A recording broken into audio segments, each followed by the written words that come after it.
Good morning dear students. आज हम science की बुक का चैप्टर नंबर 5 रीड करेंगे। पिछली वीडियो में हमने हाफ चैप्टर रीड कर लिया था। Now all the students open your science book and open the page number 35। I hope सभी ने अपनी साइंस की बुक निकाल ली होगी और पेज नंबर 35 ओपन कर लिया होगा। तो स्टार्ट करते हैं। Animals also provide us with fibres for making clothes. कुछ एनिमल्स भी ऐसे होते हैं जिनसे जो हमें फाइबर प्रोड्यूस करते हैं, प्रोवाइड करते हैं और जिससे फिर कपड़ा बनता है। Silk threads are made by silk worm. जो सिल्क थ्रेड होता है वो सिल्क वॉर्म से बनता है। The wool from sheep is woven for making winter clothes. जो वूल होती है वो हमें शीप से मिलती है और उससे क्या है कि सर्दियों के लिए जो कपड़ा होता है वो फिर वूल से बनता है। Woven for making winter clothes. Winter clothes जो है वो शीप की वूल से बनते हैं। Cotton wool and silk are known as natural fibres. Cotton wool और सिल्क जो है वो नेचुरल फाइबर्स हैं, उन्हें नेचुरल फाइबर कहा जाता है। Leather is made from animal skin, it is not made from fibres. जो लेदर है वो एनिमल की स्किन से बनता है, लेकिन ये it is not made from fibres. ये फाइबर से नहीं बनता है। फाइबर मीन्स रेशो से नहीं बनता है। रेशे जो होते हैं जैसे सिल्क के रेशे होते हैं उस तरह से इसके जो लेदर के रेशे नहीं होते, ये एनिमल की स्किन से ही बनता है। Fibres that are not obtained from plants और animals are called human made or synthetic fibres. जो फाइबर्स हमें प्लांट्स और एनिमल्स से नहीं मिलते उन्हें ह्यूमन मेड या फिर सिंथेटिक फाइबर्स कहा जाता है। Nylon and polyester clothes are made from synthetic fibres. Nylon और पॉलिस्टर जो क्लॉथ हैं वो सिंथेटिक फाइबर हैं या फिर सिंथेटिक फाइबर से बनते हैं। These fibres are made from things dug out from the earth. इस तरह के जो फाइबर्स होते हैं वो धरती से खोदी हुई चीज़ों से बने हुए होते हैं। Clothes made from synthetic fibres are strong. जो क्लोथ सिंथेटिक फाइबर से बनते हैं वो स्ट्रॉन्ग होते हैं, ज़्यादा चलते हैं। They last longer than clothes made from natural fibres. वो ज़्यादा चलते हैं clothes made from natural fibre. जो क्लोथ्स नेचुरल फाइबर से बने हुए होते हैं, जो सिंथेटिक क्लोथ्स होते हैं वो उससे ज़्यादा चलते हैं। नेचुरल फाइबर से बने हुए क्लोथ्स से ज़्यादा कौन से क्लोथ्स चलते हैं? जो सिंथेटिक फाइबर से बनते हैं। They don't observe much water and do not form wrinkles. They do not observe much water. ये ज़्यादा पानी ऑब्जर्व नहीं करते हैं और इनमें रिंकल्स भी नहीं पड़ते हैं। इनमें रिंकल्स भी जो हैं वो कम पड़ते हैं, रिंकल ईजीली। तो इसमें रिंकल भी आसानी से नहीं पड़ते हैं। However most clothes made from synthetic fibres do not observe sweat and may be uncomfortable to wear in summer.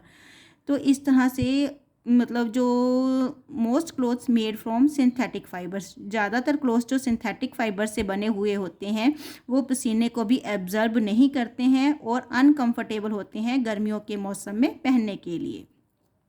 Some of them can catch fire easily. कुछ उनमें से ऐसे भी होते हैं जो आग को जल्दी कैच कर लेते हैं, जिन कपड़ों को आग जल्दी पकड़ लेती है।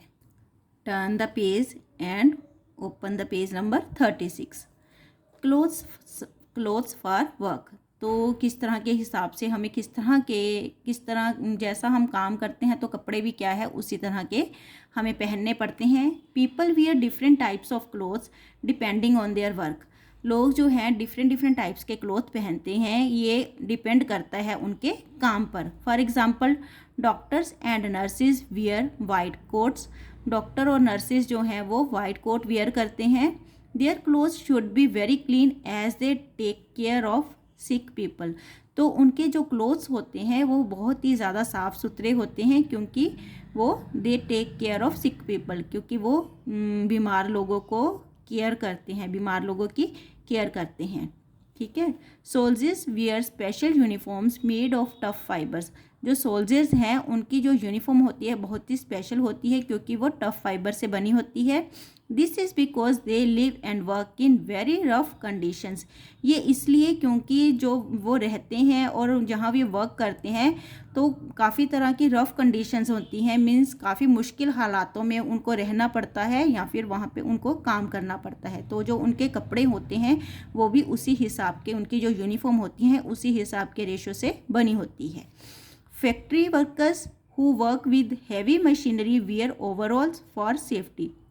जो फैक्ट्रीज़ में वर्कर्स काम करते हैं तो जो उनके वो सारा उनका क्या है कि ज़्यादातर उन्हें मशीनरी के बीच में रहना पड़ता है तो वो ओवरऑल सेफ्टी के मतलब तो वो ओवरऑल्स वियर करते हैं, मीन्स अपनी पूरी बॉडी को कवर करके रखते हैं फॉर सेफ्टी के लिए। Overalls are a single piece of clothing that cover a person from the neck to the feet.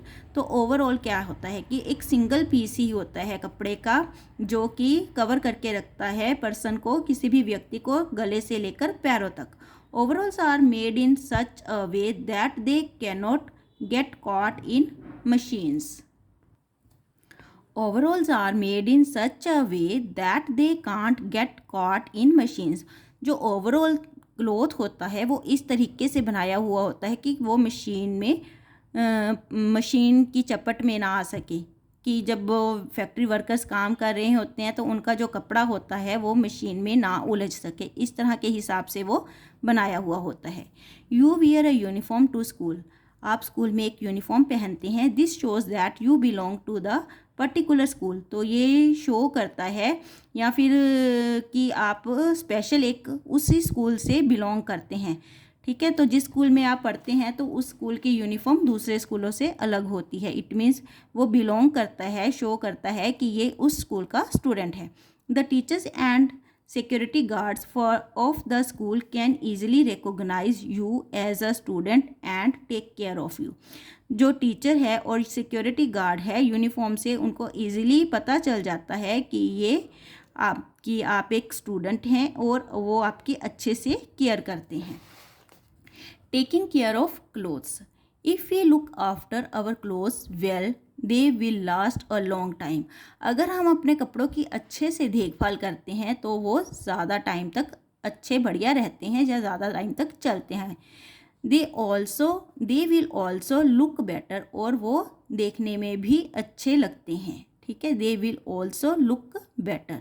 अगर हम उनके अच्छे से केयर करते हैं तो वो ज़्यादा टाइम के बाद भी उनकी जो लुक होती है वो बेटर ही रहती है। Cotton, nylon and polyester clothes can be washed with a detergent. जो कॉटन, नायलॉन और पॉलिस्टर क्लोथ्स होते हैं उन्हें हम डिटर्जेंट में वॉश कर सकते हैं। Cotton clothes look crushed after drawing. जो कॉटन क्लोथ्स होते हैं उनमें रिंकल्स बल पड़ जाते हैं सूखने के बाद, सो दे आर आयरनड। तो इसीलिए उनको आयरन करना पड़ता है, मीन्स प्रेस करना पड़ता है। Silk and woollen clothes can be washed gently at home with a mild detergent. Silk और जो वूलन क्लोथ्स होते हैं उन्हें घर में हम वॉश कर सकते हैं, बिल्कुल मतलब जेंटली, मीन्स थोड़ा मतलब सॉफ्ट तरीके से। ठीक है, विद अ माइल्ड डिटर्जेंट, जो ज़्यादा केमिकल वाले डिटर्जेंट नहीं होते उस तरह के डिटर्जेंट से उन्हें हम वॉश कर सकते हैं। But it is better to have them cleaned without water. परंतु ये ज़्यादा अच्छा है कि उन्हें पानी के बिना क्लीन किया जाए। This process is called dry cleaning. तो इस प्रोसेस को हम ड्राई क्लीनिंग कहते हैं। We may not wear silk and woolen clothes frequently and so we put them away। हम जो हैं वो लगातार सिल्क और वूलन जो क्लोथ्स होते हैं उन्हें लगातार नहीं पहन सकते, and so we put them away, इसलिए हम उन्हें उठाकर रख देते हैं। They should be stored properly, उन्हें हम मतलब अच्छे से स्टोर करके रखते हैं। और they can be damaged by insects such as silverfish and moths. अगर हम उन्हें अच्छे से स्टोर करके नहीं रखते हैं तो क्या होगा, और दे कैन बी डैमेज, वो डैमेज हो जाएंगे by the insect such as silverfish and moths.